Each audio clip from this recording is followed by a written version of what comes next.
The Fantastic Four are finally home. The long-awaited reboot, this time directed by Matt Shakman, the filmmaker behind WandaVision, is out now. Expectations are sky high, and fans are hoping that this is the version that finally gets it right. What do you mean, what do I mean? You're late for dinner. Yes, we are. You late? I just said that. Are you pregnant? What? That's because last time a studio tried to reboot Fantastic Four, it didn't just go off the rails, it exploded on impact. Fan4stick is one of the worst superhero films I've ever seen. Josh Trank's Fantastic Four.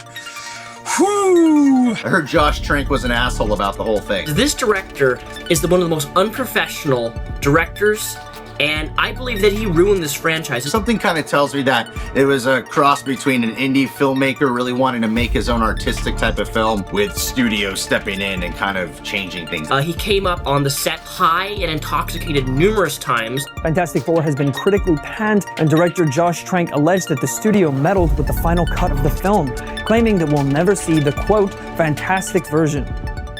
Do we believe him? Today we're talking about Josh Trank, a once rising young director who was somehow given the keys to Marvel's first family, and how everything that could go wrong did. I love the Fantastic Four. I loved the Fantastic Four when I was a kid because to me they were like the most realistic characters that I could identify with. They were always fighting with each other, and it wasn't really so much about characters fighting these supervillains. Their personalities were fighting against each other, trying to figure out how to do something the right way and together as a team.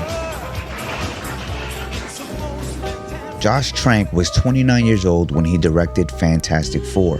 He was coming off of a breakout hit, Chronicle, which he made in his mid-20s. Chronicle was this cool superhero found footage type of movie that put Trank on Hollywood's radar in a big way. After the success of his movie, Fox snatched him up and basically asked him to reinvent Fantastic Four for them. They were looking to reboot the franchise and, more importantly, keep the Fantastic Four rights away from Marvel Studios. See, back in the 90s, when Marvel was selling the rights of various characters to stay afloat financially, Consonant Films bought the rights to Fantastic Four in 1992, and then Fox later came in to take over distribution. These contracts typically had a use it or lose it clause. If the studio didn't start production on a new movie within a certain window, the rights would automatically revert back to Marvel. The window was usually around 7 years, and in this case, Fantastic Four: Rise of the Silver Surfer came out in 2007. So Fox needed to put another Fantastic Four movie into production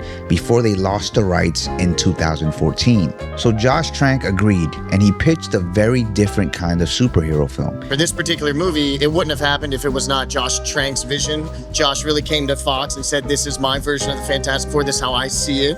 What Josh Trank gives us is the psychological nuances with real actors in real situations, even though it's fantastical superpowers. But what if that is really the case? And what would the real ramifications of that be?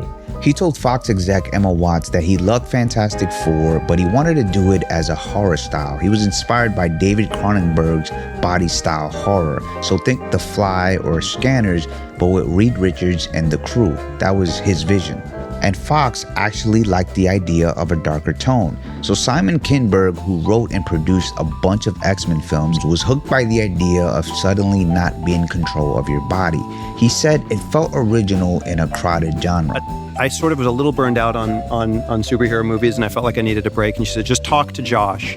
And so we got on the phone, and Josh pitched me his vision of what the movie would be: a more grounded, dramatic, emotional, character-driven story that, like he's been saying, and we said all through photography, like it was more science than science fiction. So he immediately signed on to produce, and with a bold vision in place, Trank officially boarded the Fantastic Four reboot project. It's the beta version of my garage.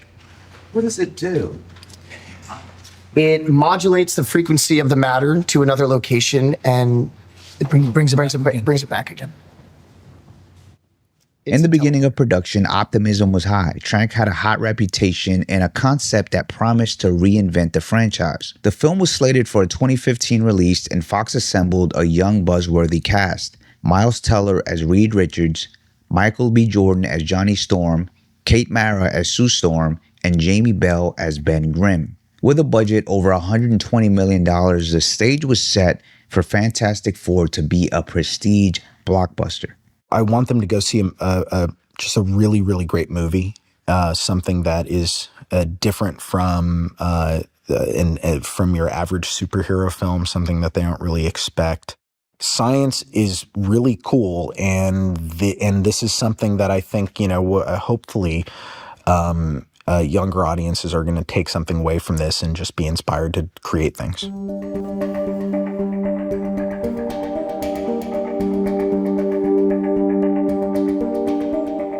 What started to happen in 2014 on the set of Fantastic Four is part speculation, part rumors, and part reports from crew members that were part of the production.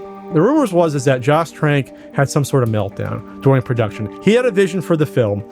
Fox fucked with it. The studio had come in, taken out big set pieces, taken over the third act of the film, taken over the edit bay of the movie, and essentially put out a film that was not the film that they had originally sat down to make.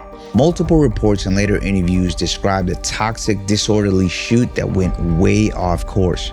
Trank's on-set behavior drew criticism and concern from the crew and the studio executives. There were many alleged incidents that were reported by crew members on this set, one of them being that Josh Trank built a tent around his monitor in order to isolate himself from the rest of the crew, or he would just retrieve to his trailer in order to avoid contact with the cast or the crew members.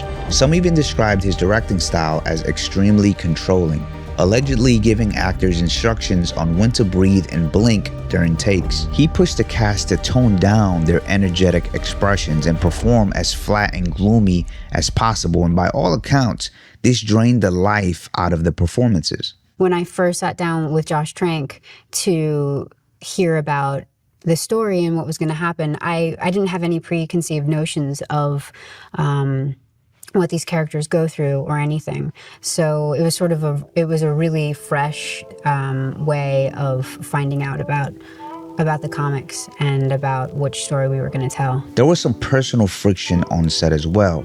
Josh Trank originally chose Allison Williams for the role of Sue Storm, but he was overruled by the studio, who pushed for Kate Mara instead. In 2020, Kate Mara briefly opened up about her experience, saying that she felt singled out.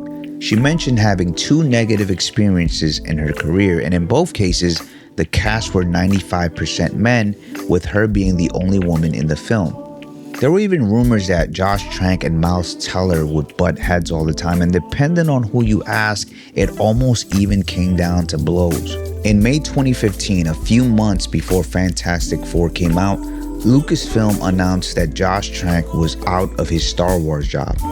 Officially, it was worded as him stepping away to pursue original opportunities, but unofficially, outlets like The Hollywood Reporter said Lucasfilm actually fired him because of what they were hearing about his behavior. Trank denied all the rumors, but either way, he was gone from Star Wars, so there was a huge opportunity lost months before Fantastic Four even hit theaters. At some point, Josh Trank and the studio's visions did not align, and this is where the downfall starts. The producers ended up taking control. Simon Kinberg and Hutch Parker scrambled to rewrite and film a new ending for Fantastic Four, as the original footage was deemed problematic. Some of the cast members were unavailable for reshoots, so instead, body doubles stood in to take their place. The reshoots didn't really do much to fix the film. If anything, things looked messier. There were obvious continuity issues. Kate Mara's hairstyle would change from scene to scene. It was really all patchwork. The Marvel Comics film Fantastic Four hits theaters tomorrow. The film features Miles Teller, Michael B. Jordan, Kate Mara, and Jamie Bell as the young outsiders turned superhumans.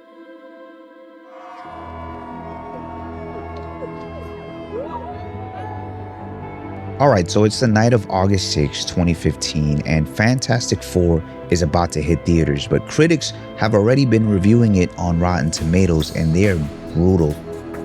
As many of you know, the new Fox film Fantastic Four opened in theaters nationwide last night, and the critic reviews have been less than stellar.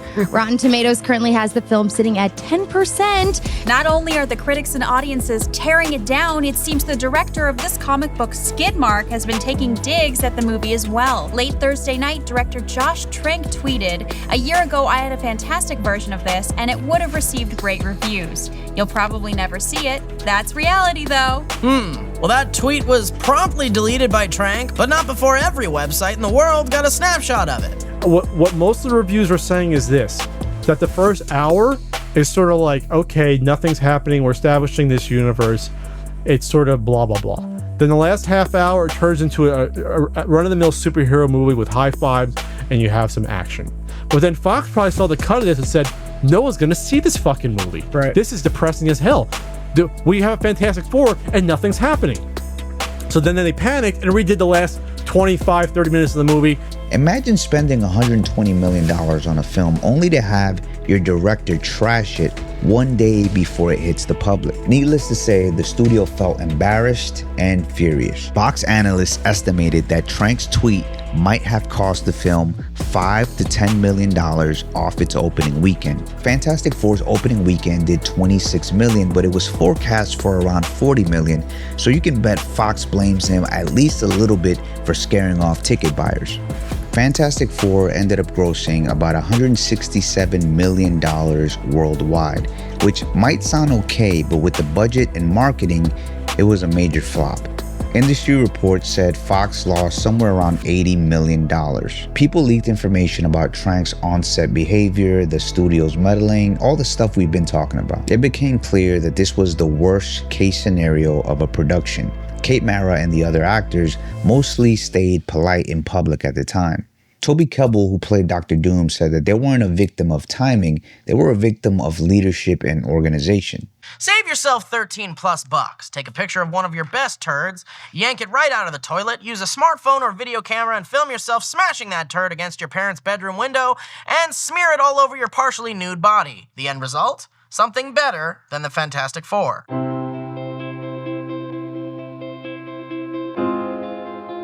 They're given these powers, these freakishly brilliant people on the cusp of adulthood, and they're forced to contend with that in very real, deep, psychological ways. And you get this poignant mix inside of an action movie, and that's the Fantastic Four. It was really an honor to put on the suits, but also kind of contribute to these characters and their legacy. And we know there's a lot of diehard comic book fans out there, and we tried to do something unique and put a very interesting, kind of original spin on it. So we hope you guys enjoy it. Hey, it's clobbering time. Do you know what I mean? Let's watch the movie. Let's do this. For the next 5 years, Josh Trank went radio silent, and projects that he was once tied to moved on without him. Some might say it was a fall from grace. In 2015, he was being called the next big thing, and by 2016, he was just an object lesson in how a director can flame out. Eventually, Josh Trank resurfaced and even talked about his experience. He left a review on his own movie, Fantastic Four, on Letterboxd. He gave it 2 stars. It seems he took responsibility for being a little bit out of his depth. He was a young second-time filmmaker, and it was just a bad situation. And he's made peace with it in a way, saying that he doesn't regret it and that Fantastic Four will always be a part of him. In 2020, Josh came back around with his new movie, Capone, starring Tom Hardy. He mentioned that working on a smaller film was kind of therapeutic for him after the whole ordeal, and how he went through depression and he had to regroup. It's almost like Fantastic Four was his trial by fire. For other studios and filmmakers, the Trank saga is a reminder of what can happen when a project has no clear vision or unity. It's almost a shame because there was genuinely an interesting idea at the core of Trank's approach, that Cronenberg body horror style. There were a few moments in the movie where you see a glimpse of that and you wonder what might have been. But we'll probably never see the original cut. I don't really think it exists. In the end, Fantastic Four is remembered less for the film itself and more for the behind-the-scenes drama that became more famous than the movie. If there's a silver lining, it's that everyone involved seems to have learned from it. Trank downsized and found his footing again on a smaller scale. The cast all moved on to make successful projects. The rights eventually went back to Marvel when Disney bought Fox, and Marvel Studios is now rebooting Fantastic Four from scratch, presumably with a lot more care. In the end, the tweet heard around Hollywood is just a part of it, but it symbolizes the entire mess. A director with a bold vision, a studio with cold feet, and a movie that ended up making the wrong kind of history. It's a story that shows you that even a potential $100 million blockbuster could fall apart if the people making it are not on the same page. My name is Moses Vega. Thank you for watching this video, and always remember, stay a student of the game.